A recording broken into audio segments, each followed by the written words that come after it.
Pakistan's military government has started negotiations with former Prime Minister Imran Khan's PTI to prevent a civil disobedience call. The first meeting between committees representing the government and the PTI took place on Monday. Speaking to reporters, PTI's Asad Qaisar said they had kept their demands forward for the release of their party leaders, including Imran Khan, and the formation of a judicial commission comprising the senior-most judges of the Supreme Court to investigate the May 9th false flag and the Islamabad massacre. PTI's Central Information Secretary Waqas Akram said during a press conference in Peshawar that it was important for the PTI negotiation committee to meet Imran Khan. He said the government should facilitate the meeting with the party founder for a quote-unquote meaningful development to be expected. Imran Khan has said he would call on overseas Pakistanis to halt remittances crucial for the Pakistani economy unless the illegally incarcerated political prisoners are released and a judicial commission is formed to investigate the killing of unarmed peaceful protesters in Islamabad's D Chowk and the May 9th false flag events.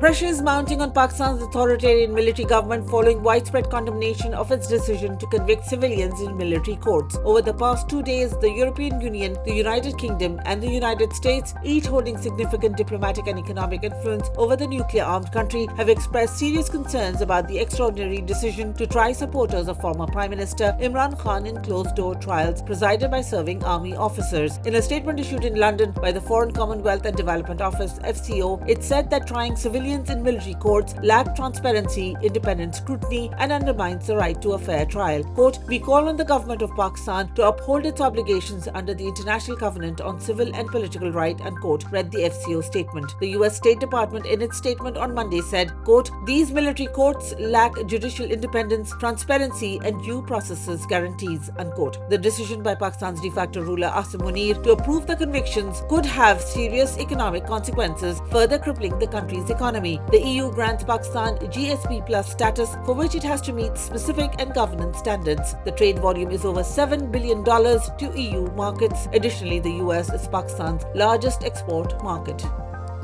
The ongoing political instability in Pakistan has once again taken a toll on the economy as 64% of foreign investments in treasury bills were withdrawn in the first 5 months of the new financial year. According to Pakistani newspaper Dawn, bankers said that political uncertainty damages the economy as foreign and domestic investors are not ready to take risks by investing in the country. They added that foreign investors could find better returns from other countries with lesser risks. The country's struggle to attract foreign investment has worsened with recent actions like shutting down internet services to control political protests. This has not only disrupted economic activities but also damaged Pakistan's reputation as a reliable destination for foreign investors.